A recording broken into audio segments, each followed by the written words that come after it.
Hi and welcome. Today I'd love to talk to you about some of my favourite artworks. Over the next few months, I'm hoping to include some tutorials that feature some of my favourite artworks. One of my absolute favourites is The Great Wave of Kanagawa by Hokusai.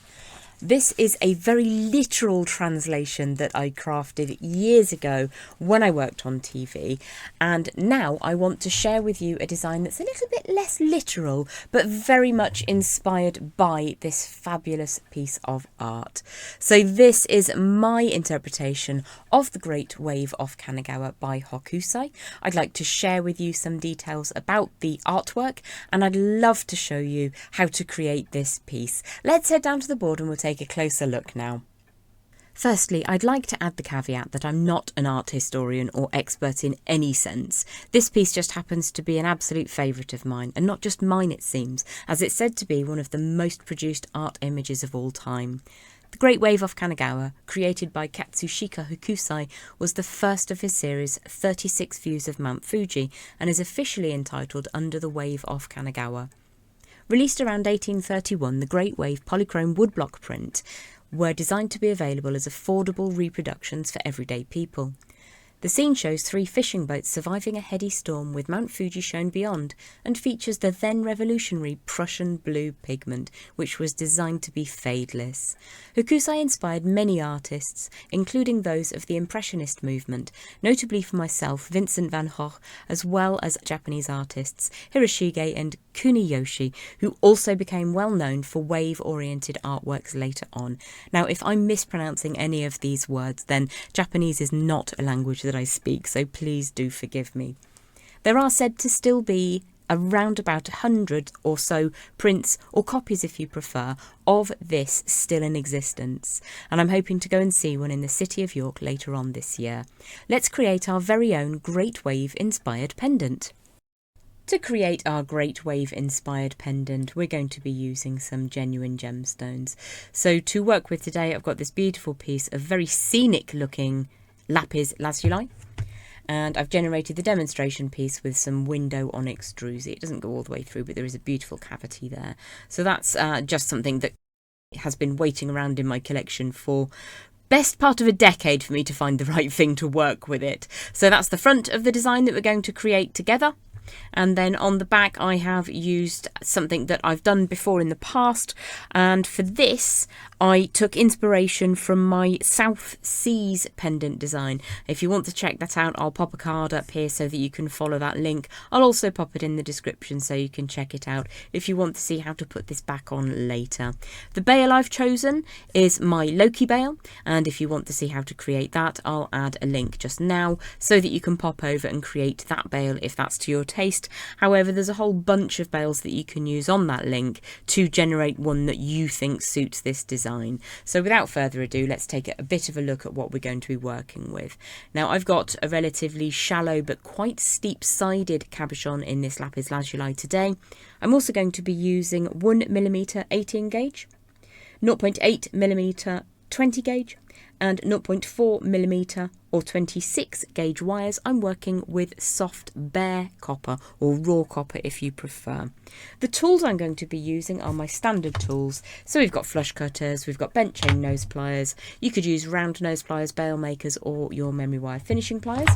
One little extra I'm going to be using today to generate this zigzag is the Beadalon zigzag maker. I don't think that's actually what it's called. I'll have to find out and let you know, but we're going to be working with a little strip of zigzag wire. If you don't have one of these, they're a great investment, really handy. I've done loads of videos with them before. If you want to see how to use it, there's another video linked up here for you with a little tutorial, and I've done lots of videos featuring that zigzagged wire. So I'm going to use that with the 0.8 or 20 gauge wire to help generate a lovely basket for the front of our cabochon. So the first thing we're going to do is to make the wave itself. I feel like that's the best place to start. So I'm going to begin in approximately the middle of my wire. Now this is a 1mm or 18 gauge wire. I'm using soft raw copper and it's between 12 and 15 inches in length. If you've got a reasonable sized cab, you can size that down if it's much smaller. And if you're working with a vast cab or you're making this as artwork for the wall, then you'll need to size that up slightly. So let's start by folding that over so that you get the tip of the wave. Now I'm going to give that a bit of a squash to put some residual strength into it, and I'm going to hold the top wire whilst I draw the lower wire round. Now I tend to work just by using the warmth of my body, the curvature of my thumbs to generate these kind of shapes. If you struggle with something like that, then you can use a round form of some description. So this is a beadle-on wooden mandrel from a wooden mandrel set, and this one, I always struggle to read it because it's quite small, is 8.5mm or 0.37 of an inch, and that's going to create the inside of the wave. On the other side, you could use a larger mandrel if you wanted to, or a big chunky marker pen, but again I'm just going to warm that through and then grip the lower side of that point to generate the other segment of the wave that's coming over the top. Once I've got something that I think looks reasonably similar, I might just pinch up the tip slightly if it's not tight enough. And then I'm going to start by bringing the right-handed wire over, and I'm going to position that. I did initially on the demonstration piece put it slightly over to the left, but I think I might prefer it dead centre on the pendant. So what we're going to do is just basically start forming that shape around so that it sits inside the top of your chosen cabochon. So it's just to get an idea of shapes and sizes. Now obviously I've got quite a lot of wire left over, but don't worry because I'm going to use the offcuts later on. I'm just going to bring this into the other orientation now, because what I need to do is to bring the wave back again in the opposite direction. Really warming your wire through will definitely help, and then you can again use a round form to bring that back in the opposite direction. Put that back into its final orientation, and what we're looking to have is that continuation of wire to be at the same kind of height. So you can see that over here on the right it's a little bit higher than it is on the left, so we will need to draw that away slightly until it sits in the correct position for whatever your idea of perfection is for this design. So the wave that I've created on the demonstration piece is a little smaller in context of the size of the cabochon. It's a little bigger on this one, but you can play around with that until it fits how you want to envisage this piece. So just take your time, bring that wire around and generate the shape on the other side. So what we're going to do with these wires that meet at the top is at a roundabout, if you imagine that this is the 12 o'clock position on the cabochon, around about the 1:30 to 2 o'clock position, and on the other side, around about the 10 o'clock position, we're going to bring the ends of the wires into small inward facing spirals. And that's just to truncate the cut end of the wire. So if I pop my memory wire finishing pliers into position, I'm just going to draw the tail of wire all the way around. You can rotate that if you need to get that slightly further away from the centre point. Let's just put that down onto the cabochon. This is what I'm trying to achieve. The design of the wave inside the face of that cabochon, like so. And then I will add another spiral on the other side in a second. So just to make things a little bit easier, I'm just going to trim away some of this wire. But what I want to do is to make sure that I've got a good circle of wire so that the cut end transects over the top of the line. If I put that over the blue, you'll see it more clearly. So I'm going to use the flush side of my flush cutters just to trim that away. Hold on to this tail of wire because we will likely use it later to put the back together. And then I'm just going to make sure that this is nice and flat so that it sits down and the cut end meets that beautiful smooth swoosh of wire that will sit on the face of that cabochon. I'll need to do exactly the same on the other side, ideally in a symmetrical opposition. So I'm just going to do that off camera because it is exactly the same thing. So just take a couple of minutes to make sure that you're happy with how that sits over the face of your cab. Now this is a little bit inside the face of the cab because it's a reasonably narrow cabochon. However, the black druzy onyx is quite a deep cab, so when I generated the form, it was a little bit closer to the edge. So instead of sitting like so, it would sit a little bit closer. It needs to be inside the top of that cabochon so that when you create the little basket to sit over the face of the cab, it will indeed keep it nice and safe. What I'm going to do once I'm absolutely delighted with how this fits is give it a very gentle tap on a steel block with a hammer to make sure that it's good and strong, and then I'll give it a quick polish.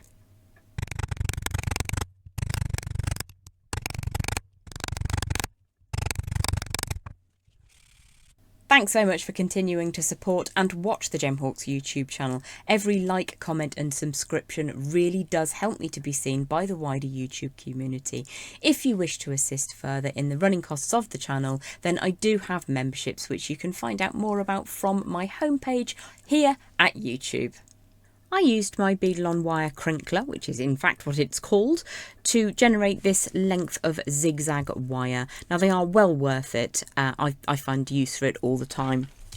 If you don't have one, you can use a standard pair of flat pliers. These have got a tip that is the same distance at the box joint as it is all the way at the end.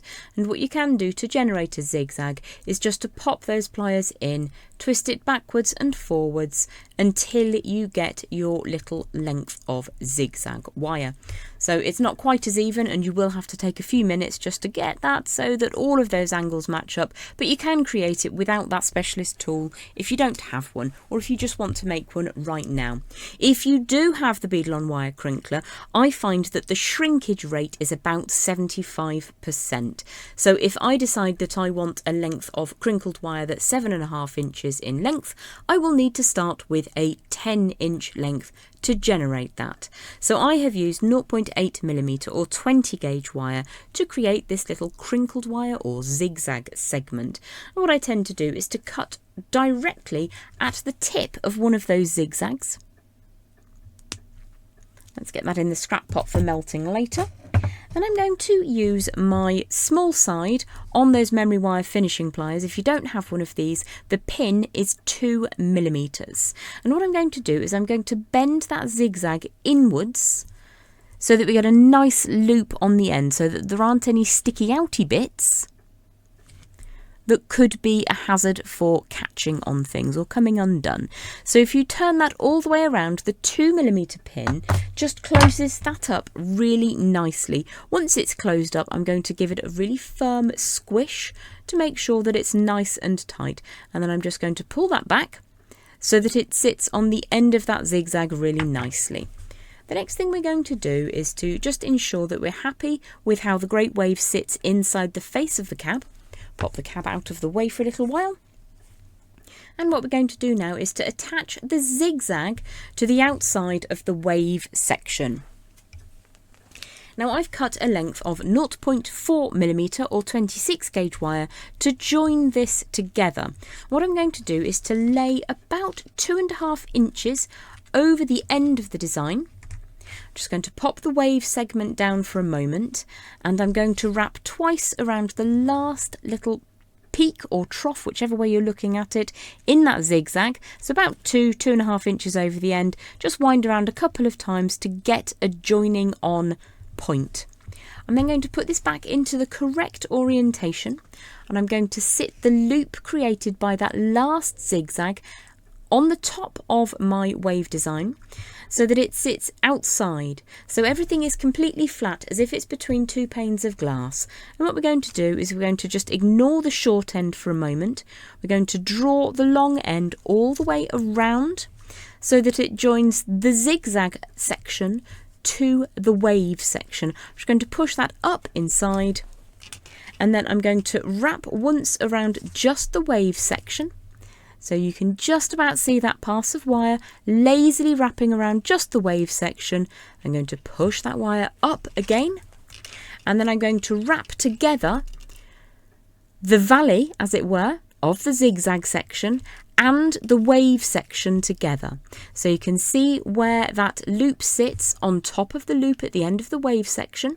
I wrapped twice around only the zigzag section. We've got that little casting on and casting off bit hanging out of the way. Wrapped once around both the zigzag and the wave section, once around only the wave section, and then once is going to go around the zigzag and the wave section. And it joins where the wave section touches the lowest point of that zigzag, or the valley, if you think of it as valleys and mountain peaks. We're going to then push the wire up inside the wave section. Now with your 0.4mm or 26 gauge wire, overhandling can make it fragile and fracture.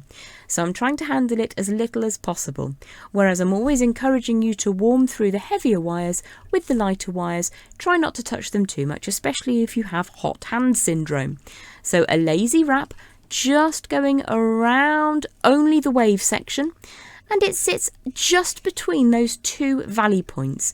At this stage I'm going to bring the wavy section or the crinkled section all the way around, the zigzag section all the way around, so that the next valley touches the wave itself.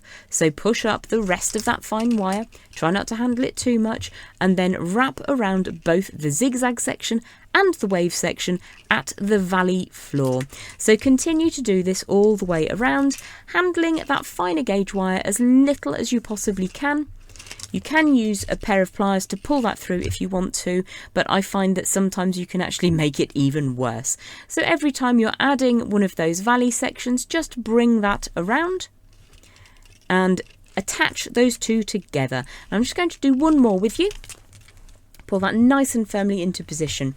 What we need to be happening is for these things to be flat to the board.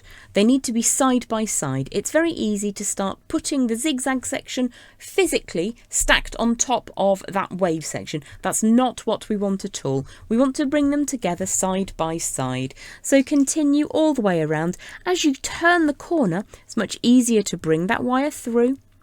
Draw the wavy zigzag section around, adhere those two together, wrap again, a lazy little wrap halfway round, bring the zigzag section across, and then wrap the valley floor to the wave section, and keep going until you get to the point where the wave lifts away. If I put it back into its finished orientation, that's going to lift away from the zigzag, and all we're going to do is to lazily wrap around the zigzag section. So I'm going to just flip that back upside down and continue, put those two together. So we've wrapped all the way around. I think I can get one more. No, I can't. So just wind that back. And what we're going to do is to wrap just around the zigzag section, just softly, making sure that there's no sticky outy bits. There's no real science to it, until we get back to being able to bring the zigzag section to the wave section, like so. That's now nice and tightly adhered back together. A wrap lazily around just the wave section, and then we can continue until we get to the end. So I'll meet you back here in just a second. So you can see I've got plenty of zigzag left over. What we need to do is to make sure that we attach on as late as possible to make sure that this is a secure connection. So I'm going to draw this tail of wire up inside the loop. That's just the way it's ended up. So that's a nice lazy wrap around just the wave section. I was going in the wrong direction then, so bring the tail up inside if you need to. And what we're going to do is to see whereabouts we need to create our loop at this end. So first thing I'm going to do is just trim away some of the excess of that zigzag wire. I'm going to cut it exactly in one of those valleys. You'll always find uses for these bits. They're really handy to make quick earrings, so don't throw them away, just hang on to your scraps. And what we're going to do is to have a look at the loop on the end, or the potential loop. So on the first side, the cut end of the loop is below, which means we need a downward swoop to match that. So if I pop those memory wire finishing pliers inside that last zigzag, or just a zag if you prefer, I'm going to draw that all the way around in a circular form, to match what we did at the beginning. Now it doesn't always match up exactly, but that's close enough, and both of those end loops are moving in the same orientation. So the cut side is lower, same as it is here. So I'm going to give that a bit of a squish just to make sure it's solid, and then I'm going to wrap around that last little valley, and I think I might go back through that loop. Just belt and braces, make sure everything's connected together, and then I'm going to finish with 2 wraps just inside the loop of the zigzag, and that's just to make sure that my wire wrapping, which brings these 2 components together, is nice and secure. So that's 1 wrap and then a 2nd wrap. So once I finish with this little bit of delicate wrapping, what I'm going to do is assess how everything looks. I'm going to bring my cabochon back into position, and you'll see that the loop on the end that we've just been working on wasn't lifted in exactly the same way as I did on the first side. So we're just going to try and make things as symmetrically as possible. So I think what I'm going to do is to add 2 more wraps on the first beginning part, 1 and 2, and I'll replicate that on the far end, trim away, and then squish everything down so that it's nice and neat and tidy, nothing sticks up. And I'm going to try to keep my cut ends underneath, because as long as they're nice and smooth, they won't harm the gemstone, but it also means they're furthest away from being in contact with anything that might lift them up and get everything to come undone. So we're going to go for a 2nd wrap through that loop. That's 1, and then another wrap through. Just make sure those wires don't cross over. And then I'm going to cut that away on the back of the design, the one that sits down against my cabochon. I will make sure, of course, that that is nice and tidy. I've got plenty of wire left, but we need more of this later. So just make sure everything is good and tidy, nice and flat, and that any cut ends are just smoothed down, and then we'll pop that on the face of our cab to make sure everything's coming together. If you do need to make any minor tweaks, there is flexibility in the design, just to make sure, because sometimes with the best will in the world, things do move around slightly, and also when you're bringing things together, it might seem a little bit tighter, or you might have accidentally closed up the space in that wave. So there is a little bit of flexibility. Make sure your loops are nice and strong. You can, after the event, tidy them up slightly, and in a moment we'll move on to the next step. I hope that you're enjoying this so far. With the best will in the world, sometimes these free video tutorials get a bit lengthy. So what I'm going to do today is I'm not going to show you the bail. I've already done a video about the Loki bail, which you can check out just here. And I'm not going to show you how to add on the back. Now this is a variation of my South Seas design, which is a dual facing pendant which you can fit with those swirly bits on either side. So you can check that out here as well, and you'll be able to see. Of course, you could add on any number of different back designs. You could simply replicate what you've done on the front on the back as well. It's another way of doing things. So let's head back down to the board and we'll move on to the next stage of today's tutorial. For the next stage of today's tutorial, we're going to create the basket into which our cabochon will sit. So I have a length here of around about 15 inches of 1mm or 18 gauge wire. If you're using a massive cabochon, then you might need to size that up a little bit. And conversely, if you're using a dinky cab, you can probably use slightly less. I'm using soft raw copper, or bare copper if you prefer. It has no coating and it has already been treated to be relatively malleable.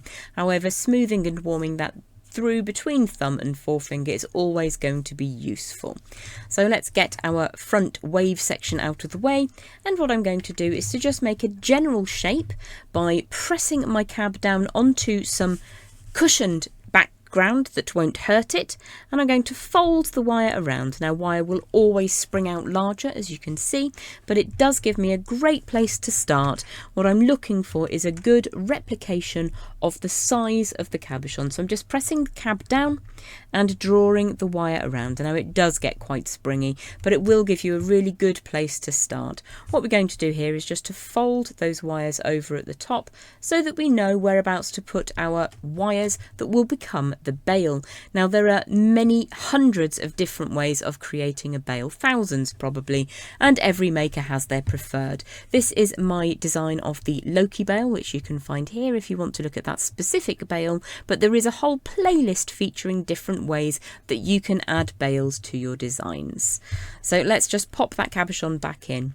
Now, we will need this circuit of wire to be just ever so slightly larger than the cabochon because we're creating a basket into which it will fit.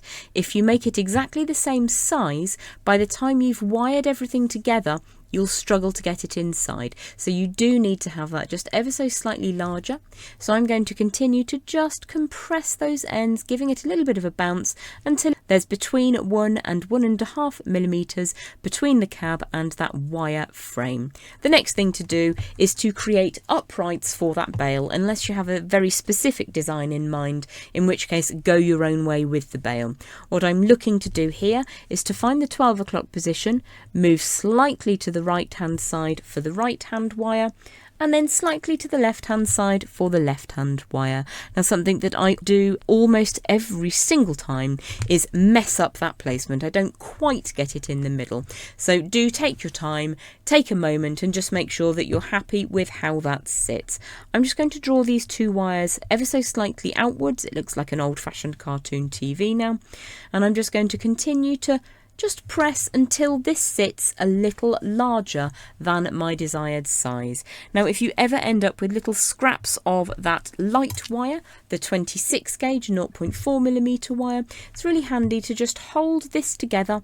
You can just weave a couple of turns around those upright wires and it will give you a really good indicator of whether or not you have A, centralized those wires for your bail, and B, whether you've replicated the size and shape correctly.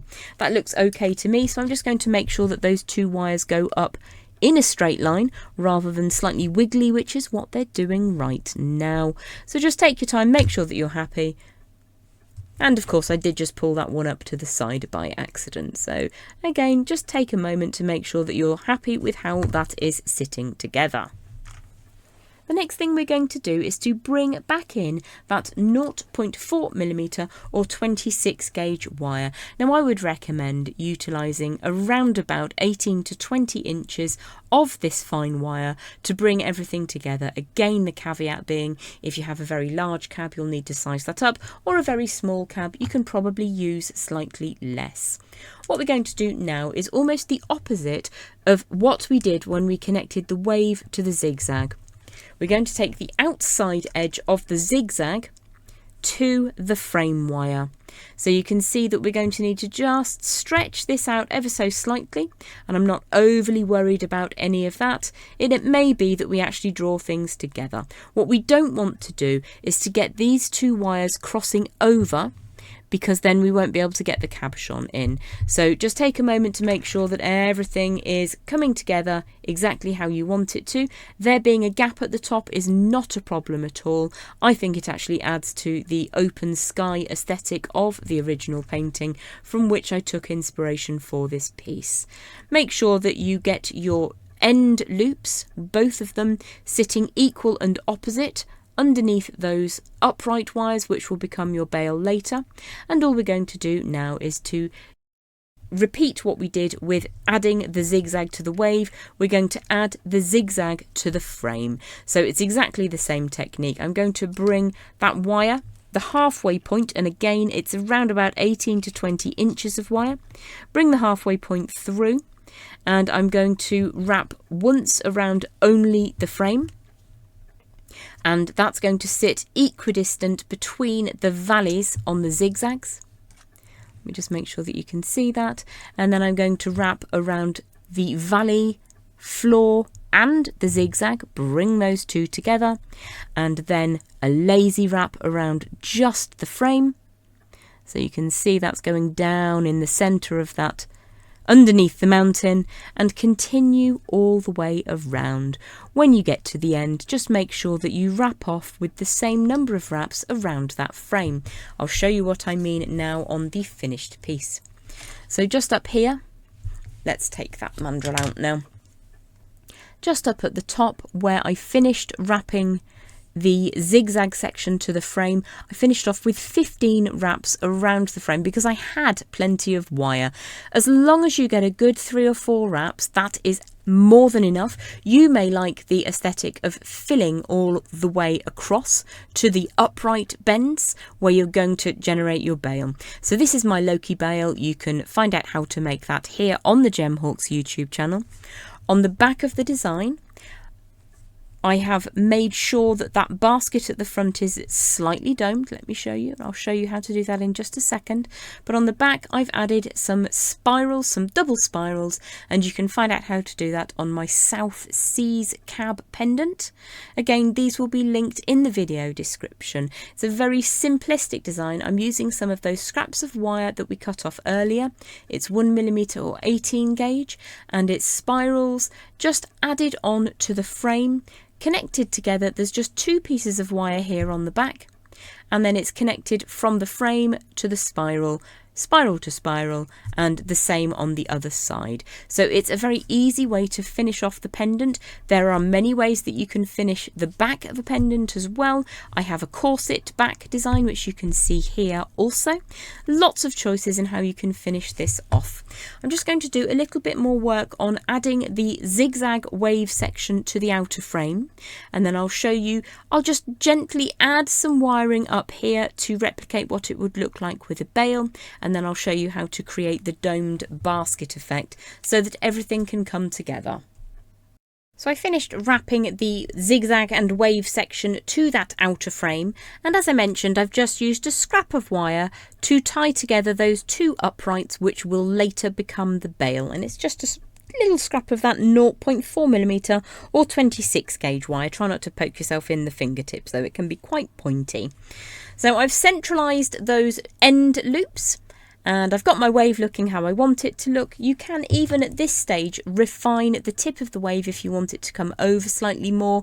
You absolutely can play around with that slightly, or if you want it to be a little pointier, just be careful that you don't break it at this point, because you have hammered this, or potentially you have hammered this earlier on, so you don't want to overstretch it. There are small tweaks you can, however, generate. Also, if you do find that those shoulders aren't perfectly equal, if you've warmed your wire first, you may also be able to make very tiny refinements just to make sure that you're absolutely delighted before you start committing the doming part of this tutorial. Now, this is a relatively shallow cab, but it does have very sharp sides. So if you look at it in this orientation, they are very gently chamfered, almost upright, whereas the large piece that I generated earlier is a much deeper cabochon, but it has a much more gentle elevation. So this will work with various cabochon forms. You can also use it on the front of slabs. What you need to be aware of is you have to have enough space between that outer frame and the wave wire. So what we're going to do now is to use the cabochon itself, making sure there are no pointy bits. You've smoothed down all of those sticky uppy parts. Also, if you are using a very soft material, please be careful. Perhaps apply a thin layer of paper or tissue over the top so that you don't cause any damage to the cab. However, I'm going to push down over the cabochon to generate this doming that I'm looking for, so that I can then use my preferred technique on the back of the design to enhance and enclose the rear of the piece. So just very gently pushing that down, you may be able to see that there's now a difference between where the outside frame sits and that inner wave section. So we're looking for it to elevate slightly. You might find that you need to do a little bit of that by hand. Again, this is a relatively slender cab, so that very gentle push that I've just done is now plenty to create this basket type design on the front. You can still see plenty of that beautiful design, and it is somewhat reminiscent of the blues of the original. Thanks so much for watching today. I do hope you've enjoyed this video inspired by the Great Wave of Kanagawa by Hokusai. I decided to go for a jewelled bale in the end, but I'll pop a photograph of that on the end of the video for you to have a look at. If you want to find out how to make the jewelled bale, it will be coming out as a video tutorial very, very soon, right here on the Gemhawks YouTube channel. Please don't forget to like, subscribe, share, comment and hype the videos, as every time you do that it really helps me to be seen by the wider community. If you wish to support the channel costs further, there are membership options. Have a lovely day and I'll see you again soon. Bye bye.